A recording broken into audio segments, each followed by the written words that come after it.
जी, भारत रत्न देश का सर्वोच्च नागरिक सम्मान है और उसका हम सभी लोग सम्मान करते हैं। जिस तरह से आडवाणी जी को सम्मान दिया गया है, मैं आपके चैनल के माध्यम से इस देश की सरकार से कहना चाहता हूं कि आदरणीय मुलायम सिंह यादव श्रद्धेय नेताजी को भी ऐसे सम्मानित करना चाहिए। बिल्कुल। जिस तरह से उन्होंने बुनियादी बदलाव इस देश की राजनीति में और गरीब, मजदूर, दबे कुचले, नौजवान, किसान के लिए किया है, मुझे लगता है इस देश में उदाहरण कम मिलेंगे। तो ये आपके चैनल के माध्यम से मेरा नहीं, ये अच्छी बात है, आप अपनी तरफ से मांग रखिए, लेकिन जिन्हें दिया जा रहा है उनमें आप सियासत खोज रहे हैं। मेरा सवाल उससे था, आपने कहा कि वोट बैंक पॉलिटिक्स के चलते ये दिया गया। अब मैं अपनी बात पे आ जाता हूँ। हमारे साथ भारतीय जनता पार्टी के प्रवक्ता बैठे हैं। येदियुरप्पा जी पे 40,000 करोड़ रुपए का घोटाले का आरोप लगा हुआ और सीबीआई इंक्वायरी चल रही है। ठीक है। जब से भारतीय जनता पार्टी में वो आए हैं, सीबीआई इंक्वायरी का क्या स्टेटस है? शहजाद पुनेवाला जी बैठे हुए हैं, बताएं क्या स्टेटस है। हेमंत बिश्व शर्मा पर सीबीआई इंक्वायरी हो रही है, उसका क्या स्टेटस है वो भी बता दें। शिवराज सिंह चौहान पर सीबीआई इंक्वायरी हो रही है, उसका स्टेटस बता दें। और उसके बाद कर्नाटका में ही रेड्डी ब्रदर्स हैं, उनके ऊपर इंक्वायरी चल रही है, उसके बारे में बता दें। अब मैं इस बात पे आना चाह रहा हूं कि इस देश के प्रधानमंत्री जिस नेता को कहते थे कि इनको हम चक्की पिसवाएंगे, इतना बड़ा भ्रष्टाचार है, तो जिस भ्रष्टाचार की चक्की का आटा खाना शुरू कर दिए हैं, उसके बारे में क्यों नहीं बोलते ये लोग? तो भारतीय जनता पार्टी जैसे जैसे चुनाव आता है, जिस पार्टी के नेता से उनको लगता है कि हमारा कोई चुनावी नुकसान हो जाएगा, मैंने कुछ और पूछा था, आप जवाब दे रहे हैं। नहीं, सवाल तो मैंने कुछ और पूछा था आपसे। मैंने आपको कहा कि भारत रत्न पर आप सियासत क्यों खोज रहे हैं? आप अभी यहाँ बैठकर भ्रष्टाचार पर बात करने लग गए, उस पर तो जवाब दे दीजिए। और दूसरी बात ये है, आप जब इतना भ्रष्टाचार पर भाषण दे रहे हैं तो अरविंद केजरीवाल के समर्थन में खुलकर बयान क्यों नहीं दे रहे आपके नेता?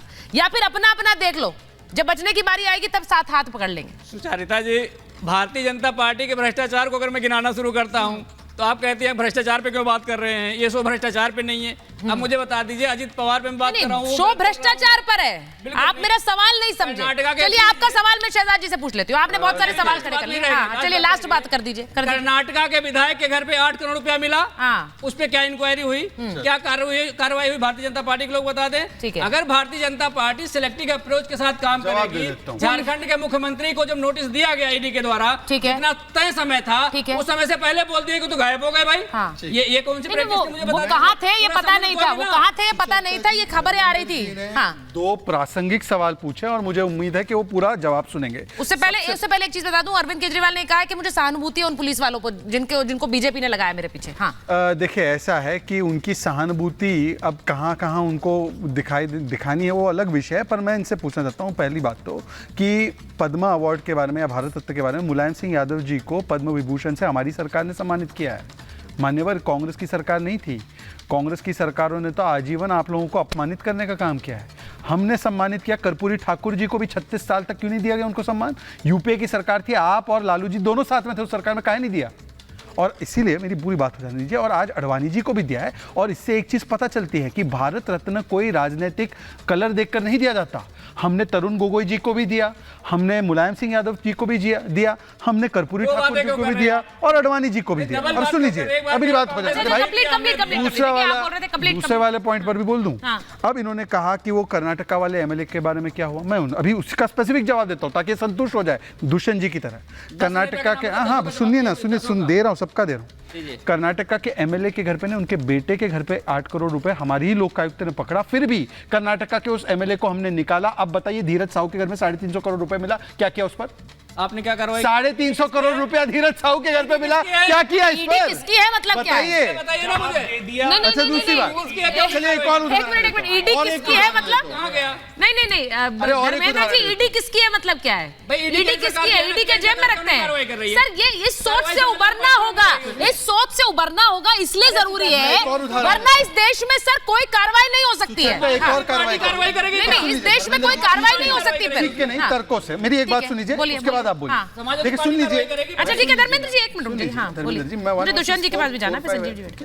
तो देखिए, 2010-11 में एक disproportionate assets case Mulayam Singh Yadav ji पर खोला गया। ठीक है। उस समय मुलायम सिंह यादव जी और समाजवादी पार्टी ने बोला ये गलत किया जा रहा है। हमारी सरकार जब आई तब सीबीआई ने क्लोजर रिपोर्ट डाला कि इसमें कुछ नहीं है, इसको बंद कीजिए। और अगर हम कंट्रोल कर रहे होते तो हम क्यों क्लोजर रिपोर्ट डलवाने देते? ये फैक्ट है कि नहीं कि क्लोजर रिपोर्ट डाला उस डीए केस में। बताइए अगर मिसयूज हो रहा था तो काहे हमने डलवा दिया? हम तो केस चालू रखते। यूपीए पे आपने आरोप शिवराज सिंह लगाया। चौहान पे नहीं बोल पा रहे हैं, रुकिए। शिवराज सिंह चौहान पे आप बोले नहीं। नहीं अब आप फोकस पॉइंट आप बोले नहीं, सुनिए। अच्छा ठीक है फोकस चेंज। हेमंत बिस्व शर्मा पे आप बोले नहीं। अच्छा हेमंत हिमंत बिस्व शर्मा पर तो बार-बार बोलते हैं और मैं पूछती हूँ क्योंकि आप लोग हिमंत बिस्व शर्मा पर अटके हुए हैं। वहां पर बोलिए, हिमंत बिस्व शर्मा बोलिए भाई, बोलिए। तुरंत काम चलेगा। हेमंत बिस्व कह रहे हैं 2 हेमंत हैं और उन दोनों पर अलग-अलग आपका रवैया है। भी आप हाँ, ले लीजिए। हाँ। 2018 में सारे केस लेकर ये लोग हाई कोर्ट गए थे, वहां से क्लीन चिट मिला। अभी उन पर कोई केस नहीं है। ठीक है। आप प्रूव कर दो है तो। सीबीआई इन्वेस्टिगेशन अभी अरे अंडर प्रोसेस भाई, है। अब अच्छा ठीक है, क्या अब बताऊं? मैं एक बार अच्छा, ठीक है। मुझे सिर्फ ये पूछना है, दुष्यंत जी आप बोलिए। मैं ये पूछ रही हूँ कि अगर ये कार्रवाई हो रही है, यहाँ पर पुलिस वाले अगर गए, दोनों तरफ से सवाल पूछ रही हूँ आपसे, क्योंकि आप आम आदमी पार्टी से जुड़े नहीं है, आप बीजेपी से जुड़े नहीं है, मैं आपसे पूछ रही हूँ। वहां अगर पुलिस वालों ने कहा कि हमें सीएम को थमाना है क्योंकि जिसके नाम का नोटिस होता है उसे थमाना होता है, तो वो गलत है? वो अपनी जगह सही है। अब अगर यहाँ पर अरविंद केजरीवाल की पार्टी बोल रही है कि भाई आप सीएम को क्यों मिलना है, आप यहीं पे छोड़ के जाइए, तो वो भी ठीक है। अगर क्या दोनों ठीक है, तो ऐसे में मुझे ये बताइए कि वहां 6 घंटे तक सीएम आवास पर ये नाटक होता रहा, ये अच्छा लग रहा था क्या? जी, अरविंद केजरीवाल माननीय मुख्यमंत्री हैं, वो कोई ऐसे नहीं है क्लर्क चपरासी हैं कि आप सीधे जाएंगे उनको जी हमें नोटिस देना है। एक प्रोटोकॉल, एक व्यवस्था है। ठीक। भारतीय संविधान के तहत कुछ एसओपीज है, उनका पालन करना चाहिए। ठीक है। उनके स्टाफ को देना चाहिए। मुख्यमंत्री जी को क्यों देंगे? कल को जाके पुलिस वाले कहेंगे कि जी हम तो गिरफ्तार करके ले जा रहे हैं आपको, फला आदमी ने कंप्लेंट। अच्छा, ये डर है, आप कह रहे हैं ये डर है कि पुलिस वाले नोटिस देने जाएंगे और गिरफ्तार करके ले जाएंगे? बिल्कुल है। अच्छा। उनको हानि पहुंचा सकते हैं, क्यों नहीं पहुंचा सकते? अच्छा। ये तो भारतीय जनता पार्टी तो पूरी तरह से उनकी सरकार को गिराना चाहती है, जैसा उन्होंने कहा है कि 7-8 एमएलए को तोड़ रहे हैं। ठीक है। तो देखिए, आप विधि पूर्वक चलिए, विधि पूर्वक बोले ना, विधि पूर्वक चलिए, उनके स्टाफ को, उनके लीगल एडवाइजर को आप समन दीजिए, वो जवाब देंगे। ठीक है। आप उससे संतुष्ट इसी पे नहीं होते हैं, एक वाक्य आप ले अग्रिम लीजिए। कार्रवाई करिए। आपने कहा विधि पूर्वक चलना है, बिल्कुल। सीआरपीसी के तहत नोटिस दी जाती है, उसमें मुख्यमंत्री के अलग प्रोटोकॉल और आम आदमी के लिए अलग प्रोटोकॉल। बिल्कुल है। कहां लिखा? मुख्यमंत्री को गिरफ्तार करने से पहले राज्यपाल की अनुमति आवश्यक है। तो कोई जा ही नहीं रहा था। श्रीमान जी, क्या बात कर रहे हैं आप? एक सेकंड, ये पहले तो इरादा आपका वही है। एक सेकंड रुक जाइए। नोटिस अंडर सेक्शन 41 सीआरपीसी दे रहे थे, मतलब कि जांच में आप कुछ तथ्य देना चाहते तो दीजिए। ये गिरफ्तारी का नहीं था, इसमें दोनों के लिए अलग कहां होता है? दूसरी बात सुन लीजिए, मैं कह रहा हूं कि आपका चरित्र, मतलब आपका मतलब इंडिया अलायंस का चरित्र क्या है? ABCD। ए, कोई एजेंसी से आता है, अटैक करते हैं। B, भाग जाओ। C, छुप जाओ। D, डाइवर्ट करो। छुप गए थे ना एक मुख्यमंत्री, कितने दिन तक छुपे थे भाई? आज तक 48 उनके ऊपर घंटे तक। कोई और केस पिताजी नहीं है। कितने दिन छुपे थे?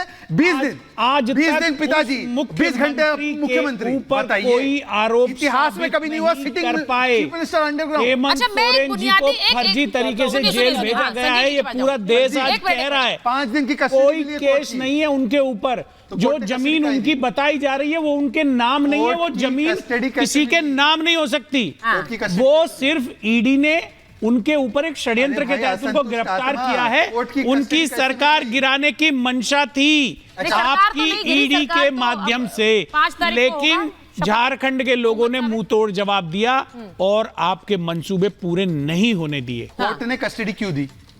वो तो ईडी का नियम ऐसा अच्छा, है, नियम कानून ऐसा ऐसा है। है अच्छा, और कि CBI वहां मामले पे में custody विक्टिम कैसे को, मिल जाती है? पीड़ित व्यक्ति को साबित करना होगा कि मैं निर्दोष हूं। नहीं एक मिनट ईडी का ऐसा कोई नियम नहीं है कि बिल्कुल उन्हें- है जी, ऐसा एक नियम मिनट, है, एक आप मिनट, पढ़ लीजिए। दुष्यंत जी, ऐसा कोई नियम नहीं है कि उन्हें जबरदस्ती 5 दिन की कस्टडी देनी होगी। मैं आपसे सिर्फ पूछ रही हूँ, पूछताछ के लिए उनको ले गए आप हेमंत सोरेन की बात पे आ रहे थे, मैं वापस केजरीवाल की बात पर मैडम, आती हूँ। उनके यहाँ एक बार, 36 एक लाख बार। रुपया बरामद हाँ, हुआ। हाँ। क्या एक पार्टी के राष्ट्रीय अध्यक्ष नहीं तो आपको लग रहा है पूरा केस सिर्फ 36 लाख की वजह से है? क्या